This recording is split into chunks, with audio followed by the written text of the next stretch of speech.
اعوذ باللہ من الشیطان الرجیم بسم اللہ الرحمن الرحیم قل ان صلاتی و نسکی و محیای و مماتی للہ رب العالمین صدق اللہ العظیم و صدق رسولہ النبی الکریم ان اللہ و ملائکتہ یصلون علی النبی یا ایہا الذین آمنوا صلوا علیہ وسلموا تسلیما اللہم صلی علی سیدنا و مولانا محمد معدن الجود والکرم وآلہ وصحبہ وبارک وسلم۔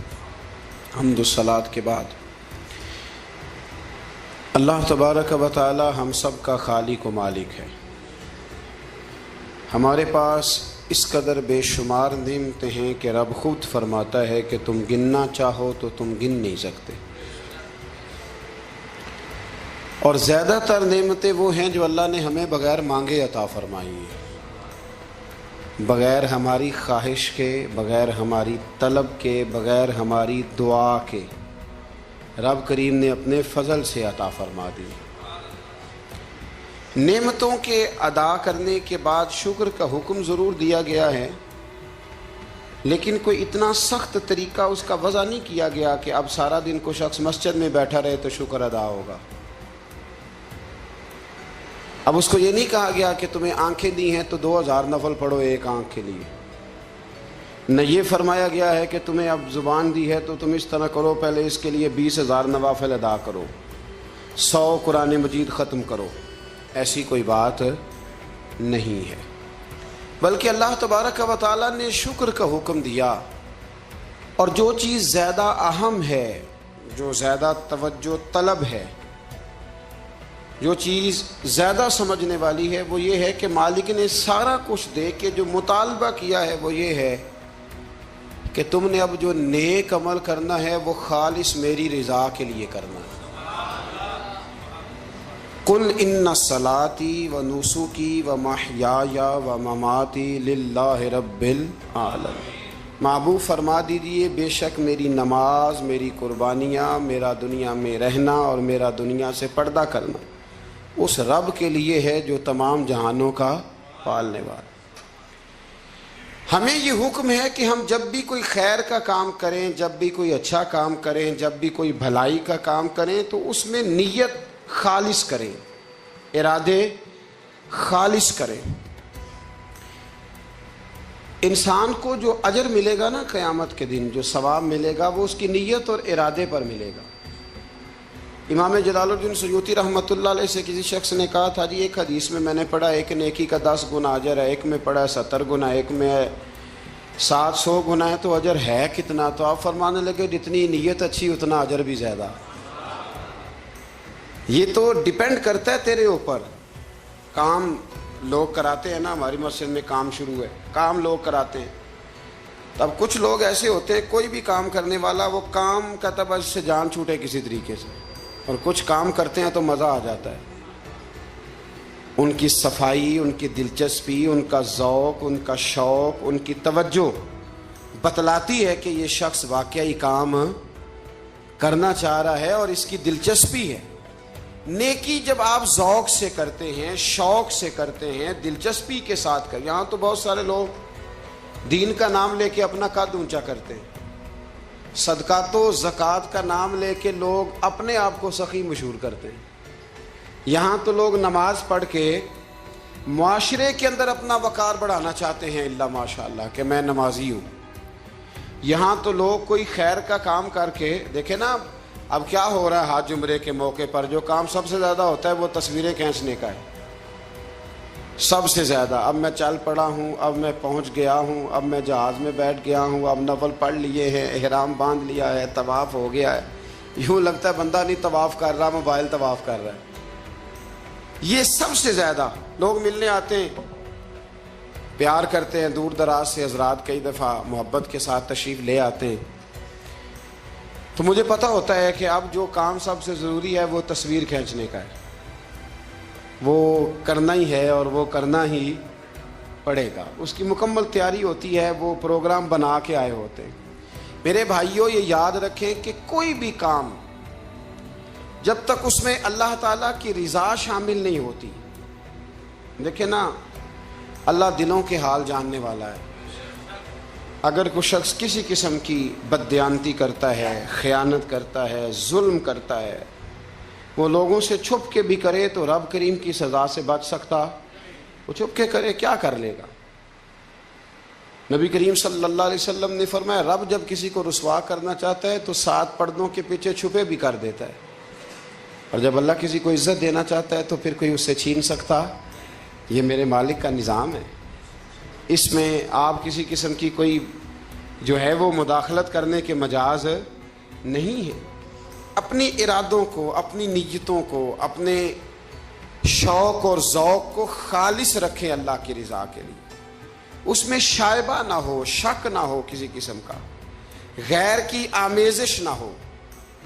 نماز پڑھیں تو اللہ کی رضا کے لیے، صدقات و خیرات کریں تو اللہ کی رضا کے لیے۔ کسی کام میں آپ مداخلت کرتے ہیں، بھائیوں کی لڑائی ہو گئی ہے، دوستوں کا جھگڑا ہو گیا ہے، رشتہ داروں میں کسی جگہ کوئی ایسی ضرورت پڑ گئی ہے جہاں آپ کے مداخلت کرنے سے حالات بہتر ہو سکتے ہیں تو مداخلت ضرور کریں، چودھری بننے کے لیے نہیں، پنچایت کا سرپنچ بننے کے لیے نہیں، اس نیت سے کہ میرے نبی پاک علیہ السلام نے فرمایا جس نے 2 لوگوں کی صلح کرا دی رب 2 حج اور 2 عمرے کا ثواب عطا فرمائے۔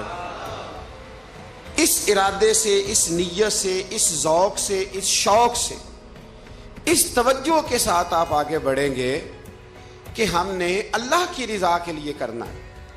ہمارے آج کل کے جتنے امور ہیں ان امور کے اندر دنیا داری غلبہ کرتی چلی جا رہی ہے، ہر کام میں دنیا داری کی آمیزش ہو جاتی ہے، نہ چاہتے ہوئے بھی، نہ ارادہ کرتے ہوئے بھی، بہت ساری جگہوں پہ، اور دنیا داری اتنی غالب ہو گئی ہے کہ دنیا ہی دنیا نظر آنے لگ گئی ہے، دنیا ہی دنیا، یعنی کوئی چیز کیمرے کی آنکھ سے چھپ نہیں پا رہی، کوئی بات ایسی نہیں جس پر لوگوں کی نظریں نہ ہوں، کوشش کریں۔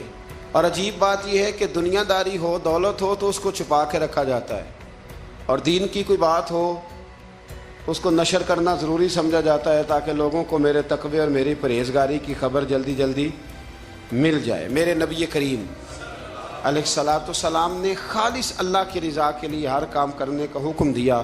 سیدہ عائشہ صدیقہ رضی اللہ تعالیٰ عنہ راوی ہیں، الترغیب و ترہیب میں حدیث ہے، پیارے حبیب کریم سید عالم صلی اللہ تعالیٰ علیہ وسلم نے ارشاد فرمایا کہ حضور ایک دن مجمع، صحابہ کے مجمع میں حضور نے پوچھا بتاؤ اسلام کی سب سے مضبوط بنیاد کیا ہے؟ ایک صحابی نے کہا یا رسول اللہ نماز پڑھنا۔ 5 وقت لوگ جمع ہوتے ہیں، ایک دوسرے کا حال احوال پوچھتے ہیں، معاملات ہوتے، یا رسول اللہ صلی اللہ تعالیٰ علیہ وسلم مضبوط بنیاد ہے اسلام کی نماز پڑھنا، 5 وقت جمع ہونا۔ حضور نے فرمایا بات تمہاری ٹھیک ہے پر تم میری مراد کو نہیں پہنچے۔ عرض کی حضور حج کرنا، مختلف رنگ، مختلف نسلیں، مختلف قبیلے، مختلف بولیاں، لیکن جب حج کرنے پہنچے تو لباس بھی ایک ہی ہو گیا، گفتگو بھی ایک ہی، لبیک اللہم لبیک لبیک لا شریک لک لبیک ان الحمد والنعمت لک والملک لا شریک لک لبیک۔ ایک ہی صف میں کھڑے ہو گئے محمود و یاز، نہ کوئی بندہ رہا نہ کوئی بندہ نواز۔ نبی رحمت سید عالم صلی اللہ علیہ وسلم سے عرض کی حضور یہ حج جو ہے نا اس میں بڑی یکسانیت ہوتی ہے، ہر رنگ ہر نسل کا آدمی ایک تسبیح کے دانے کی طرح ایک جگہ پہ پرو دیا جاتا ہے، تو لگتا ہے یہ اسلام کی مضبوط بنیاد ہے۔ محبوب فرمانے لگے بات تمہاری ٹھیک ہے پر تم میری مراد کو نہیں پہنچے۔ عرض کی حضور پھر زکوٰۃ، صدقات، خیرات اسلام کی مضبوط بنیاد ہے۔ کیوں؟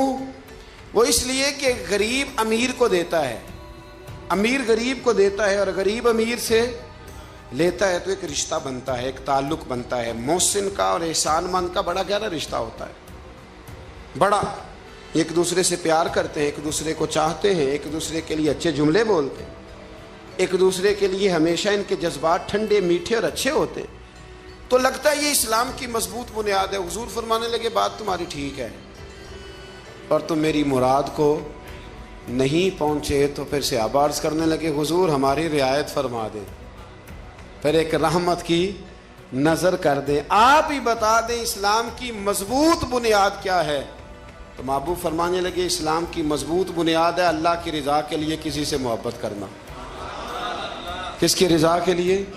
خالص اللہ کی رضا کے لیے، اور اللہ کی رضا کے لیے کسی سے بغض رکھنا، عداوت رکھنا اللہ کی رضا کے لیے، محبت بھی اللہ کے لیے، عداوت بھی، ذاتی دشمنی کوئی نہیں، ذاتی اختلافات کوئی نہیں، ذاتی رنجشیں کوئی نہیں، ذاتی لڑائیاں کوئی نہیں، ذاتی جھگڑا کوئی، خالص اللہ کی۔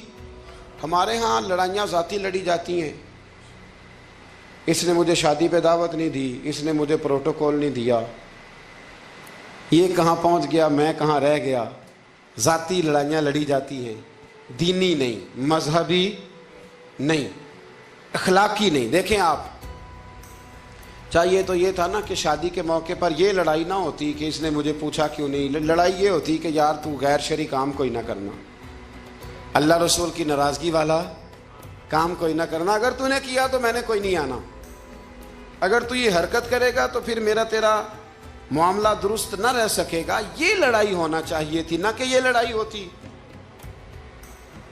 کہ مجھے بلایا کیوں نہیں، پروٹوکول کیوں نہیں دیا، اعزاز کیوں نہیں دیا۔ تو حضور نے فرمایا اسلام کی مضبوط گرہ، اسلام کی مضبوط بنیاد ہے اللہ کی رضا کے لیے محبت کرنا اور اللہ کی رضا کے لیے کسی سے عداوت رکھنا۔ حضرت موسیٰ کلیم اللہ علیہ نبینا علیہ الصلوۃ والسلام پر اللہ کریم نے وحی فرمائی کہ اے موسیٰ، اے میرے کلیم، میرے لیے بھی کوئی کام کیا ہے؟ عرض کی اللہ میں نے نمازیں پڑھی، روزے رکھے، تبلیغ کی۔ فرمایا وہ تو آپ کی ذمہ داریاں تھیں، وہ تو آپ نے اپنے لیے کیا، میرے لیے بھی کچھ کیا ہے؟ رب کریم نے پوچھا موسیٰ میرے لیے بھی کچھ کیا ہے؟ عرض کی اللہ یہ سارا کچھ، فرمایا مالک تیرے لیے کیا۔ کہا یہ تو آپ نے اپنے لیے کیا، آپ کی ذمہ داریوں میں شامل تھا، مالک تیرے لیے کیا ہے؟ فرمایا کسی بندے سے محبت کی ہے کہ یہ اللہ کا بندہ ہے، کسی بندے سے محبت کی ہے کہ یہ اللہ کا بندہ ہے، یا کسی کے ساتھ تمہاری صرف اس لیے ناراضگی ہو کہ یہ اللہ کا نافرمان ہے، اللہ رسول کا دشمن ہے، معاذ اللہ بے ادب ہے؟ میرے بھائی سمجھ لیں اچھی طرح اور اپنے دل کے کونے میں یہ بات بٹھال لیں کہ زندگی میں جو کام کریں وہ اللہ کی رضا کے لیے، چھوٹا سا بھی خیر کا کام۔ میرے رسول کریم علیہ السلام کا جو سب سے پہلا فرمان ہے نا بخاری میں، وہ یہ ہے کہ انما الاعمال بالنیات، تیرے عمل کا دار و مدار تیری نیت پر ہے، تیرے ارادے پر ہے، بنیاد تمہاری نیت ہے۔ بنیاد یہ ہے کہ تمہارا اندر سے اس کام کے لیے ذوق کیا ہے، شوق کیا ہے۔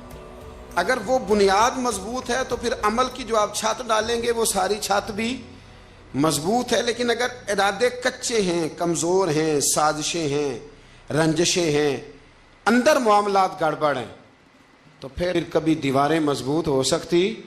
نیتیں اچھی کریں، بڑی سادی مثال، بڑی صاف ستھری، مولا کائنات شیر خدا حضرت علی المرتضیٰ کرم اللہ تعالی وجہ الکریم نا، آپ ایک جگہ جنگ لڑنے کے لیے گئے، جہاد ہو رہا ہے۔ عرب کے جو لوگ ہوتے تھے وہ دشمن کو سزا بڑی سخت دیتے تھے، بعض لوگ مطالبہ بھی کرتے ہیں نا سخت سزا کا۔ تمہارا سرائکی کا ایک شاعر ہے، وہ کہا کرتا ہے جے تنگ ہے ساری زندگی تو تے دے سخت سزا تیری جان چھٹے، ساکو مار نہ شاکر قسطاں وچ یک لخت مکا تیری جان چھوٹے۔ عرب کے لوگ نا سخت سزا دیتے تھے، سخت، وہ اذیت دیتے، کبھی انگلی کاٹ دیتے، کبھی ہاتھ کاٹ دیتے۔ مختار سقفی نے جب امام علی مقام رضی اللہ تعالیٰ عنہ کے قاتلوں کو قتل کیا تو زیادہ تر کی گردنیں نہیں کاٹی تھی، بلکہ اس نے ہاتھ پیر کاٹ کے لوگوں کو جنگلوں میں پھینک دیا تھا، تڑپ تڑپ کے لوگ مر گئے۔ اسلام اس اذیت کا قائل ہے۔ اہل عرب اذیت دیتے تھے، بلکہ دشمن جب نڈھال ہو کے گر جاتا تھا نا تو اس پر گھوڑے دوڑا دیتے تھے، گھوڑے دوڑ جاتے تھے اس پر، لاشیں مسک کر دیتے تھے، ناک کان آنکھیں نکال ڈالتے تھے۔ ٹکڑے کرتے تھے وجود کے، اذیت دیتے تھے۔ تو جب کوئی آدمی کسی کے نرغے میں آ جاتا تھا نا، قابو میں آتا تھا، تو اس کی خواہش ہوتی تھی کہ میں مارنے والے کو غصہ دلاؤں تاکہ مجھے جلدی مار دے، اذیت نہ دے، تکلیف نہ دے، مجھے جلدی مار ڈالے، جلدی قتل کر ڈالے۔ یہ ان کا مزاج ہوتا تھا، رویہ ہوتا تھا۔ حضرت مولا علی شیر خدا کرم اللہ تعالی وجہ الکریم دشمن پر غالب آ گئے۔ جب غالب ہوئے تو اس نے معاذ اللہ حضرت علی پر تھوک دیا۔ کافر تھا، اس کا ارادہ یہ تھا کہ میں حضرت علی کو غصہ دلاتا ہوں تاکہ یہ مجھے جلدی مار دے، لیکن اسے نہیں پتا تھا یہ علی ہے۔ اسے نہیں خبر تھی کہ یہ جو خمیر ہے نا، ان کی تربیت مدینے والے محبوب نے فرمائی ہے۔ یہاں جو چمک دمک ہے اس کا رنگ ساری دنیا سے نرالا ہے، انوکھا ہے، شاندار ہے، وزادار ہے، کمال ہے۔ کہا حضرت علی پر معاذ اللہ میں یہ کام کرتا ہوں تاکہ وہ جلدی قتل کر دیں گے، لیکن جب اس نے مولا علی کی طرف یہ نازیبا حرکت کی تو حضرت علی نہ تلوار چھوڑ کے پیچھے ہٹ گئے۔ توجہ کرنا، رزلٹ دیکھنا، مولا علی پیچھے ہٹ گئے اور فرمانے لگے جا تو آزاد ہے۔ وہ کہنے لگا میں آزاد ہوں، کس طرح، کیسے؟ تو حضرت علی فرمانے لگے میرا تیرا ذاتی جھگڑا تو کوئی نہیں نا، نہ تو نے میری زمین پہ قبضہ کیا، نہ میرا مال لوٹا، نہ میری عزت پر ہاتھ ڈالا۔ میرا تیرا جھگڑا اللہ کی رضا کے لیے، خالص اس لیے کہ تو اللہ کی نافرمانی کر رہا، خالصتاً اس لیے تیرا اور میرا یہ جھگڑا ہے۔ باقی جہاں تک تعلق اس بات کا ہے کہ اب تو نے میری ذات شامل کر دی، اب تو نے مجھے تکلیف دے دی، اب تو نے مجھے اذیت میں مبتلا کر دیا، تو حضرت مولا علی شیر خدا فرمانے لگے اب ذات آ گئی ہے میری بیچ میں، اب میری ذات بیچ میں آ گئی ہے۔ اب اگر میں تجھے قتل کروں گا تو لگے گا میں نے اپنے ذاتی غصے میں قتل کیا ہے، لہٰذا اب معاملہ یہ ہے کہ میں تجھے آزاد کرتا ہوں، اب تو چھٹی کر سکتا ہے، جا سکتا ہے، دوبارہ کبھی میرے ہاتھ آئے گی تو دیکھی جائے گی۔ مولا کائنات نے اسے چھوڑ دیا، لیکن وہ حضرت علی کا غلام بن گیا۔ وہ غلام بن گیا، کہنے لگا علی اب سمجھ آئی ہے کہ دین کتنا شاندار ہے، دین کتنا اعلیٰ ہے، دین کی قدریں کتنی پاکیزہ اور کتنی حسین ہیں، اور کتنا منور ہے محبوب کریم کا دین، آپ مجھے کلمہ ہی پڑھا دیں۔ گویا جو بندہ تلوار سے فتح نہ ہو سکا وہ مولا علی کے خلوص سے فتح ہو گیا۔ حضرت علی کے خلوص سے، للہیت سے، اللہ کے ساتھ جو ان کا رشتہ تھا، اس رشتے کی برکت سے وہ آدمی فتح ہو گیا۔ میرے بھائی، ہمارے معاملات کے اندر للہیت ختم ہوتی جا رہی ہے، خلوص نہیں رہا، کرامتیں ہیں، کہانیاں ہیں، داستانیں ہیں، الزامات ہیں، جھوٹ ہے، فریب ہے، فراڈ ہے، بڑا کچھ ہے۔ اگر نہیں ہے تو خلوص نہیں ہے، اگر نہیں ہے تو ہمارا اللہ اور اس کے رسول کے ساتھ رضا والا معاملہ نہیں ہے۔ کسی چیز کو اس کی حقیقت کی بجائے ہم تصورات کی دنیا میں جا کے، خیالات، توہمات اور افواہوں کی دنیا میں جا کے اس کو قبول کرتے ہیں۔ یاد رکھو، جن لوگوں کی زندگیاں اللہ کی رضا کے لیے تھیں وہ لوگ بڑے اچھے تھے، بڑے خوش بخت تھے، بڑے خوش نصیب تھے۔ انہیں بدر کے میدان میں گردنیں کٹانے میں بھی بڑا ہی مزہ آیا تھا انہیں۔ آپ دیکھیں نا، احد کے میدان میں جانے دینے میں بھی انہیں بڑا مزہ آیا۔ جب آدمی میں خلوص ہوتا ہے تو اس کے لیے جان قربان کرنا بھی آسان ہو جاتا ہے، لیکن جب خلوص نہیں ہوتا پھر گفتگو ہوتی ہے، پھر باتیں ہوتی ہیں، پھر داستانیں ہوتی ہیں، پھر کہانیاں ہوتی ہیں، پھر لب و لہجہ ہوتا ہے، پھر منصوبہ سازی ہوتی ہے، پھر ہیلے بہانے، پھر سغرے کبرے جوڑ کے لوگ کہانیاں اور داستانیں بناتے ہیں۔ خلوص اور للہیت کے ساتھ اللہ کی بارگاہ میں جھکیں، عبادتوں کا، ریاضتوں کا، تلاوتوں کا جتنا اللہ ہمیں موقع دیتا ہے اس میں خلوص شامل کرنے کی کوشش کریں، للہیت شامل کرنے کی کوشش کریں، اللہ کی رضا شامل کرنے کی کوشش کریں۔ میرے نبی رحمت صلی اللہ تعالی علیہ وسلم نا حضرت معاذ ابن جبل کو جب یمن کے لیے روانہ کرنے لگے تو رسول پاک علیہ السلام نے بڑی نصیحتیں فرمائیں۔ ان نصیحتوں میں درد بڑا تھا۔ کیوں؟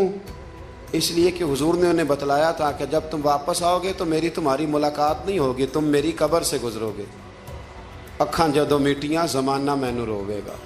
ਆਪਣਾ ਤੇ ਆਪਣਾ ਬੇਗਾਨਾ ਮੈਨੂੰ ਰੋਵੇਗਾ। ਜਦੋਂ ਨਾ ਮੈਂ ਦਿਸਿਆ ਮੈਂ ਖਾਰਾਂ ਨੂੰ ਮੈਖਾਨੇ ਵਿੱਚ, ਜਾਮ ਟੁੱਟ ਜਾਣਗੇ ਤੇ ਮੈਖਾਨਾ ਮੈਨੂੰ ਰੋਵੇਗਾ।